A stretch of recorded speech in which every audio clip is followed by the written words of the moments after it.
Hello there, and welcome to my channel, Novice Modelling in a Midlife Crisis. My name is Andy, and today we're looking at my Italeri 135 AS42 Sahariana, which turned up by the postman yesterday for the sum of £39.95.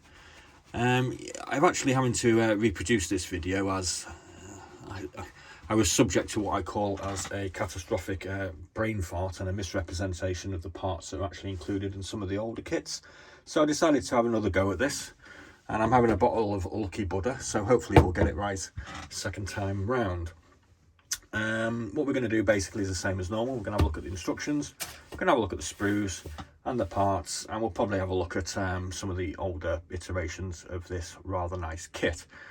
Now, so the Camionetta Desertica Model LL42 Sahariana was developed for the Italian Royal Army based on the chassis and mechanics of the reliable armoured car AB41. During operations on the African front, there arose the need for a reconnaissance vehicle particularly suited to desert conditions, where sand terrain demanded specific characteristics not present in available vehicles. Thanks to its low profile, side and large wheels, the Sahariana was ideal for reconnaissance operations and conducting swift raids into enemy territory. Its good range enhanced the possibility of employing the vehicle for long-range operations. The type of armament could vary depending on the models and consisted of the Breda 20-65 Model 1935 machine gun, the effective 47-32 anti-tank gun, or the 20mm Solothurn anti-tank rifle. Okay, so let's have a quick look at the instructions. And as we can see, we get a rather nice sprue diagram, which details all the actual sprues we actually get, which includes some photo etch parts, which are the subject of my error in the previous video. We've got a lot of nice big windows here. It's all nice and clear, thanks to Italeri. We're not putting too many parts on at one time, so it's relatively easy to follow, I'd say, even for a novice like myself. So window 1, we're going to be looking at the chassis. We're going to attach a couple of parts of the mountings for the wheels. Section 2, we're going to basically put some more attachments for the wheels, and we're going to repeat the process on the other side of the chassis on section 3. Section 4, we're going to attach what look like a couple of drive shafts, and we're going to do that on the other side as well.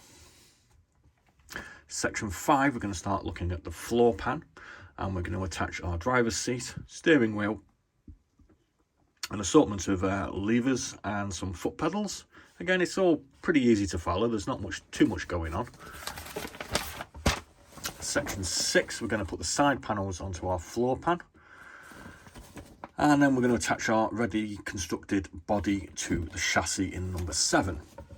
Number 8, we're going to start attaching the side panels to what is the engine compartment, which is situated in the rear of the vehicle. Section 9, we're going to start looking at the bonnet and the radiator cover, I suppose. I'm going to put a couple of little boxes on. And then section 10, we're ready to assemble or attach our wheels.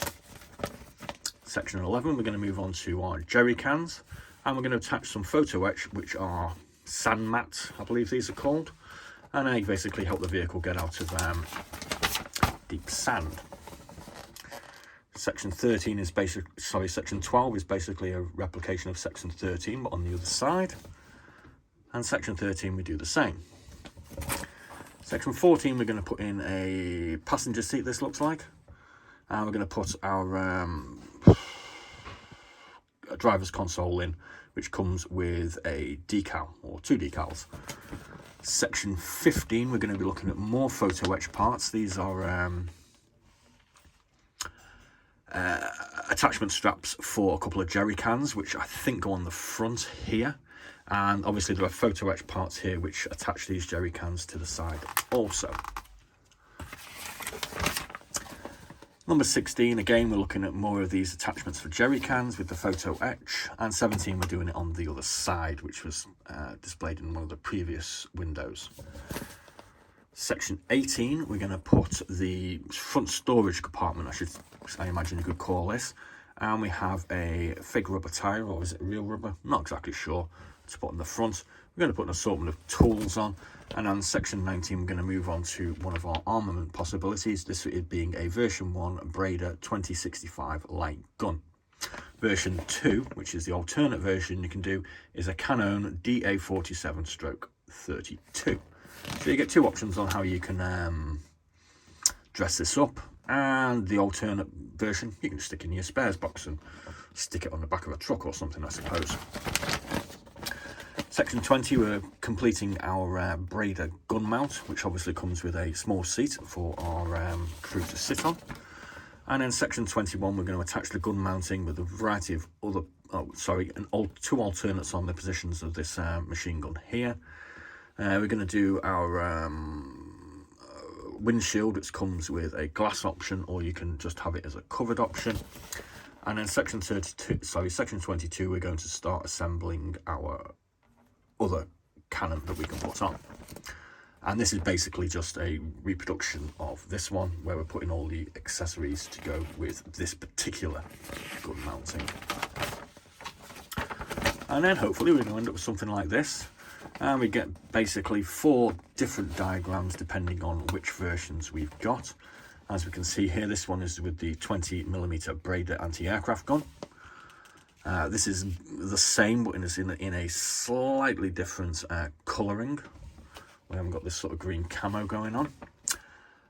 This is the 28mm Breda gun as well. There's obviously some slight differences here. We've got a different number plate on, etc, etc. And this one is the 47/32 anti-tank gun, which is painted in green, and we have a couple of green painted jerry cans on as well. And then we have a nice bit of Italeri branding on the back. Okay, so that's that bit done. What I'm going to do now is we're going to have a look at the Sprus. And when I bought this, I kind of wasn't aware of how big it is, so I kind of just thought I'd give you a demonstration. It is kind of large, because like it said, it is actually based on the chassis and running gear of an armoured car. But you kind of look at it and you go, yeah, maybe it's a bit bigger than a Kuba wagon or something, not quite sure. So I thought I'd just bring a Kuba wagon floor pan out and we can throw that next to it, and you can see that actually, yeah, it's quite a bit bigger than a Kuba wagon. Just for your own reference, I've got this 251 top of the hull from a German half-track, and if we kind of put it in the same place, you can see it's kind of roughly the same size as a half-track, so this is kind of a pretty big vehicle at the end of the day. So, I mean, $39.99 is kind of a lot of money, but you do get quite a bit with it, so it's not cheap, but I think it's kind of worth the effort. So what we've got here then basically is we've got our floor pan. We've got some nice detail going on with some little access panels. I think these are here, so you can get to the undergubbins of the vehicle. Here we have the radiator cover grille, which has got some vents in it. Looks quite nice. It's all quite tidy. This is going to be part of the rear body assembly. This is the side panels for the engine compartment at the rear, and I think these are going to be the rear mudguards. Here we have one of our weapons options. We've got a nice roll here, canvas cover. As you can see, we have a glazed option on the windscreen, and we have this covered version with a little hole in it. Not too sure what these little parts are.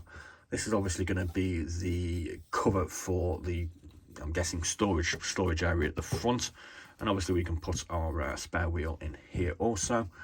This is probably going to be a rear-facing access hatch, maybe, to the engine compartment at the rear over here somewhere. Here we have the bonnet with some sort of grills. Kind of guessing that's going to be part of the exhaust system. We have either the driver's or the passenger's seats here. We can see some detail on the back with its sort of frame. Doesn't really have any detail on the cushioning itself. Got a few more small parts here, don't know what they are. Here we have the steering wheel, looks pretty big, I've got to be honest with you. We've got this part here, which goes on here, and it's got some kind of chain or rope, maybe, attachments for pulling it out. And these are obviously the sort of side panels for the front of the vehicle. No flash, all looks pretty good. Got some pretty nice detail, including dashboard instruments, if you so require. All looks pretty good, that. Next up, we've got two identical sprues, so we're going to look at one. This is our jerry can set for the side, or for one side of the vehicle. We have handles for the jerry cats. We've got some tools and what have you. These look like these are going to be the wheel hubs and part of the steering mechanism. It's probably going to be the steering rack. We've got the front sections of the wheels. These are going to be the rear. Got some more. Oh, these are probably going to be the drive shafts, I imagine. More bits and bobs. A couple more jerry cans. Bit of the exhaust, maybe. Not sure. So we get two of those sprues. Let's have a look at this one. Here's our chassis. On this side, you can see we've got some quite nice detail going on, even though you probably can't really see it. We've got some suspension springs, a whole load of rivets and bolts and what have you. There's a nice looking pickaxe there with it's got some pretty good bit of detail on that. That's quite nice. And on the bottom, which you're probably never going to see unless you have it crash turn over, we've got this section of the floor pan, which again, nicely detailed, load of rivets on it. Nice one, Italeri, pretty good. This is going to be one of our weapons options. This is probably the breeder as depicted in the front. So we've got the gun mounting, we've got the heavy weapon here, we've got some ammunition to go in it, which is sort of like a belt feed. Got a couple of wheels for adjusting the position of the gun, and this looks like it's going to be part of the rotating mechanism and the stand. There's the seat, which is, whoops, where are you? There's the seat, which is obviously a metal seat, kind of nicely detailed that. It all looks really good, this. I'm impressed. This is our other heavier gun option, the anti-tank gun. Again, we've got some parts of the gun mounting. I'm wondering whether some of these parts actually fit onto this, because it does seem to be a bit, this one seems to be a bit part light. So I'm kind of guessing you kind of use some parts from that one or some parts from this one for this attachment. You get a little box here, probably for some ammunition. Got a couple of loose shells. Not much more to say than that. We get a photo etch package, which is our sand mats. And we have these strappings here for the jerry cans on the side. And these strappings here for the jerry cans on the front. We get a total of 6 rubber or fake rubber tyres. I know some people aren't that keen on these. I kind of like them. They've got some nice tread detail, so they look pretty good. And we got a decal sheet, which has got a great big Italian flag and several options. 3 options it looks like. Oh no, 4 options on our number plate at the front. Getting a little decal for the dashboard console as well. Now there's a couple of variants of this available. Some of them maybe aren't available anymore, and this is where I made my bit of a boo-boo on the last video. So you can actually get one of these, which is a 6452, and it comes with highly detailed resin and photo etch parts. I'm led to believe it's something to do with the engine for the resin parts maybe, but a lot of people aren't that bothered about doing engines, so they've probably just decided to drop that. Let's just have a look. That one was released in 2006. Let's just come out of there. There was another one released in 2007, which is a 6455, which appears to come with the heavier anti-tank weapon. Doesn't seem to have these jerry cans on the side, but I'm kind of guessing they come with the kit as well. And then we get a 2015 version, which is a 6530. I'm kind of guessing that one just comes with the braided gun, but you can check out scale mates if you really want to. And this is the 2024 new version, which doesn't come with an engine, comes with 2 options on your gun. The only real complaint I have, and it's not a complaint because it's pretty much standard for all manufacturers, it appears that they show a figure on the box and they don't include a figure. yeah, you have to spend another £10 to get someone to stand by it. And as per usual, what do you want to do if you want to put this in the driving configuration? There's no driver, so you've got to go hunt around probably for a resin driver, which is a bit of a pain in the butt. That's about all I have to say. I kind of enjoyed my Lucky Buddha beer. I kind of think this is a better version of the review than we did yesterday. Thanks for, I can't remember your name, but whoever pointed out my faux pas. I do listen at the end of the day, so you know, I do make some what I call brain farts where I misidentify equipment and mechanicals.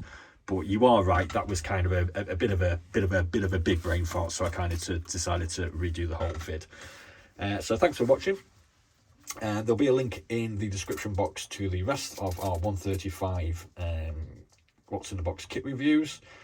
And that's about all I have to say. Apart from this, looks like a pretty cool, nice kit. And to me, it kind of looks a little bit like a scaled down version of the armoured personnel carrier in the absolutely awesome film Aliens. Maybe it's where Cameron got the idea for it from, although I doubt it. So thanks for watching. Be seeing you.